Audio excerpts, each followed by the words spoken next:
Greetings to Eat Fat Grow Slim once again. Okay, this is part 3 in the instalment of the vitamins playlist, and it's vitamin C. Vitamin C is probably the most widely taken, simple, familiar, taken for granted even, and yet a nutrient that has shaped human history, saved countless lives, and remains widely misunderstood. Now, let me take you back into the past. In the long time before such things as vitamins were even known. There was once a time when sailors feared not storms but scurvy, a slow, devastating breakdown of the body, bleeding gums, weakened joints, failing skin, and ultimately leading to death. And that sad, sorry end in Davy Jones' locker. Just stop. Right, now.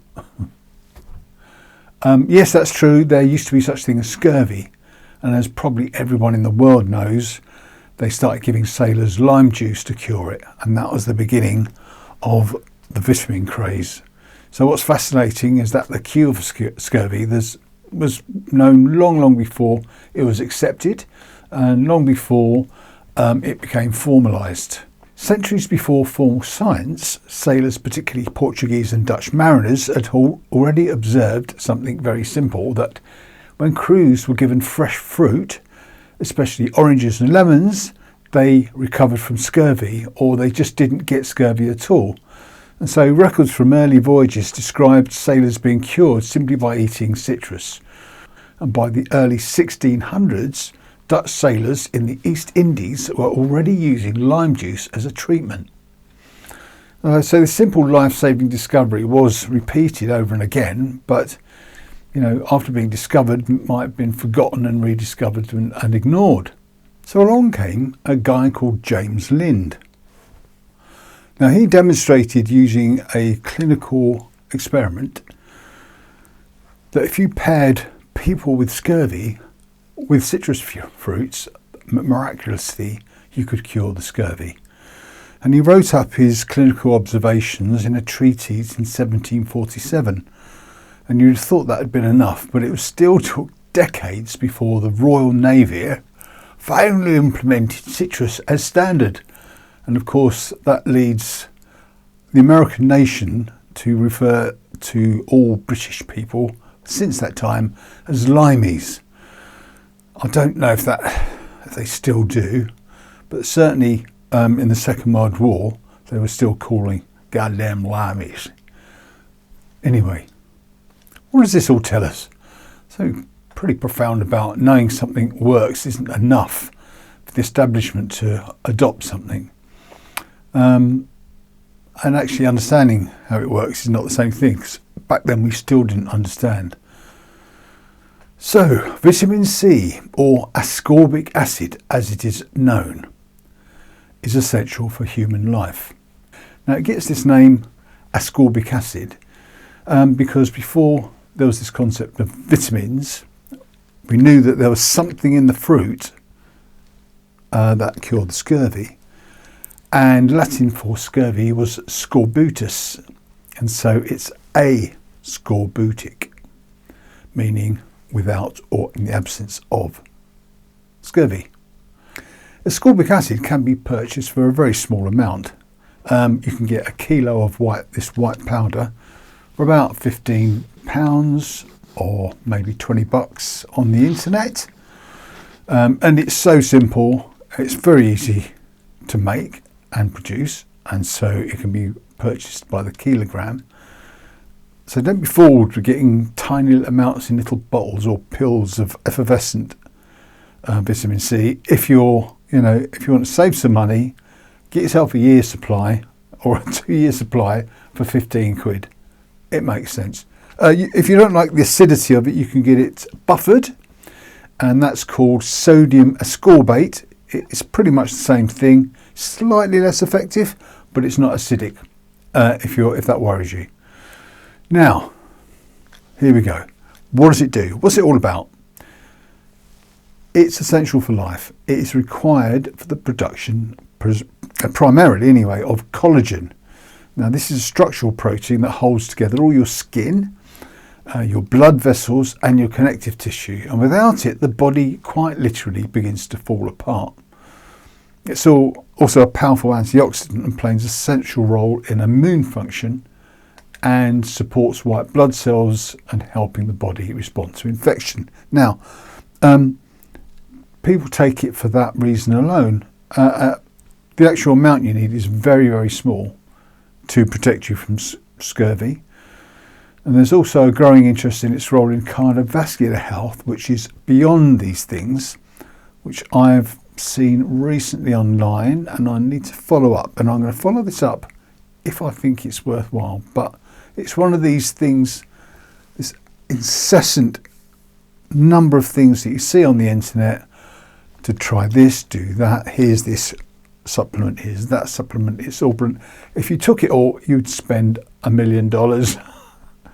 And to what effect, who knows? Now, most animals produce their own vitamin C. Goats, for example, synthesize large amounts every day, but humans, for some reason, lost this ability to a genetic change, which is paradoxical because we used to be fruit eaters, and you would have thought we'd have lost it way back in our monkey type era, but no. It seems when we stopped eating fruit, we stopped the ability to make vitamin C, which is absolutely bizarre. It seems that anyway, until you know more about it. Historically, there are more populations who have thrived with almost no dietary vitamin C at all. Okay, have a listen. At the turn of the 20th century, the Arctic explorer Vilhelm Stephenson lived among the Inuit for extended periods. If you don't know who the Inuit are, it's the people that live way up in the north. We used to call them Eskimos. Apparently that's pejorative. Apparently Inuit might be pejorative as well, but Inuit has become the kind of accepted term. We all know where they are, and where they were.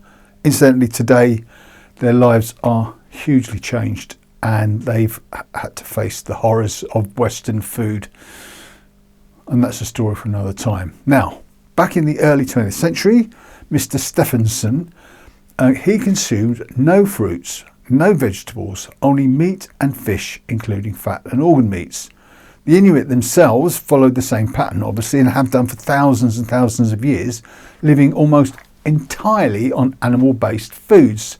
We're talking about fish, whale blubber and seal blubber, and they have no sign, not a trace of any kind of scurvy.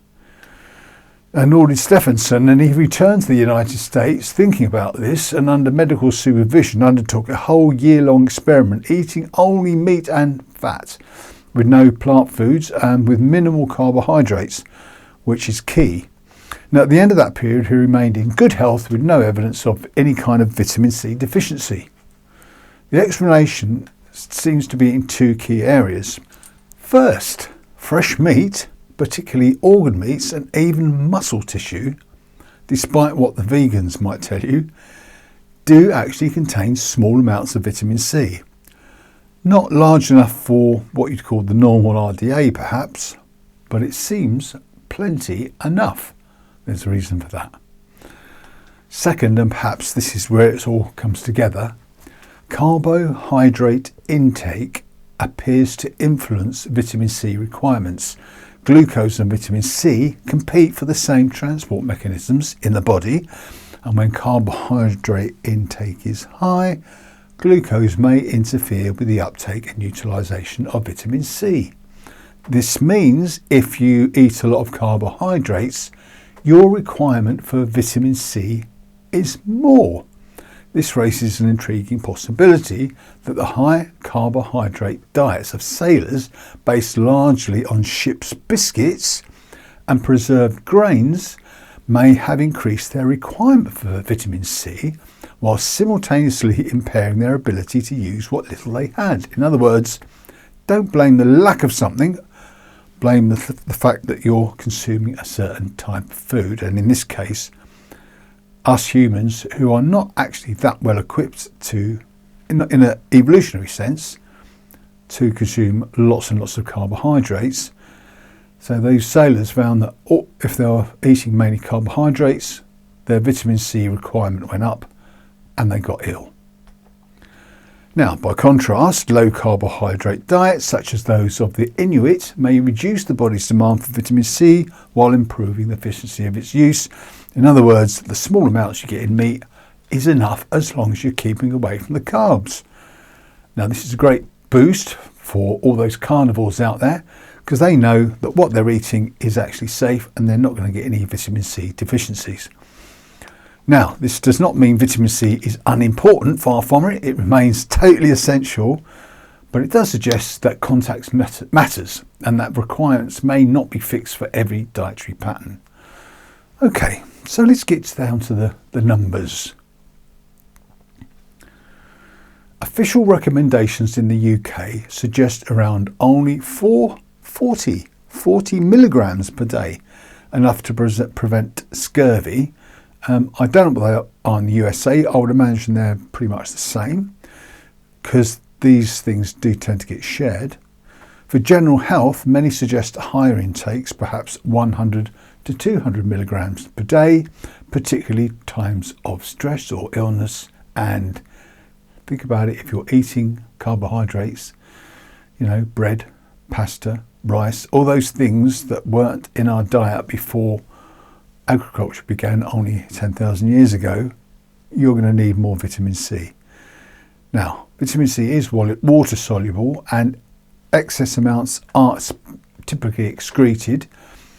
However, very high doses, several grams per day, might cause you some digestive discomfort and, in rare cases, contribute to kidney stones even. But we're talking about grams of it. You'll recommend, if you double your top recommended dose, you've got half a gram. If you double that again, you've got a gram. Typically, people with flu and colds take a gram a day in one of those sort of large effervescent pills. That's perfectly safe as far as I can see. But obviously, if you're hitting it too hard, you're only going to wear it out anyway. And if you've got insulin resistance, your body might have trouble getting rid of some of that. So take care with that. Now, actual deficiency is very rare, but there is actually a case I noticed on the internet. Some guy from Perth 2 or 3 years ago, but I don't think these are cropping up very often. Early signs can include fatigue. Now, this guy in Perth, you can see tiny little spots starting to occur on his legs there, and that's kind of the early signs. But it's also fatigue, bleeding gums, easy bruising, and poor wound healing are all part of that. Anything where your skin is starting, that's what happens. Those sailors, their teeth start to fall out. That's how bad it gets. And it's just for want of the most simple chemical vitamin C. For most people, consuming some fresh fruit, whole food, vegetables, deficiency is almost impossible. So, to conclude, where does that all leave us? Right, if you're eating a varied vegan or omnivorous diet with fresh food, you're probably covered without much thought. If you're following a carnivore diet or very low carb approach, small amounts of fresh meat, especially organ meats, once again, you're pretty much covered. Now, but if your diet leans heavily on processed foods, refined carbohydrates, and shelf-stable convenience, packets and tins of stuff, and stuff in wrappers, that's where things can go quietly wrong. And it's not just about vitamin C, it's about a whole host of nutrients, from fatty acids, proteins, right the way through your minerals and everything else.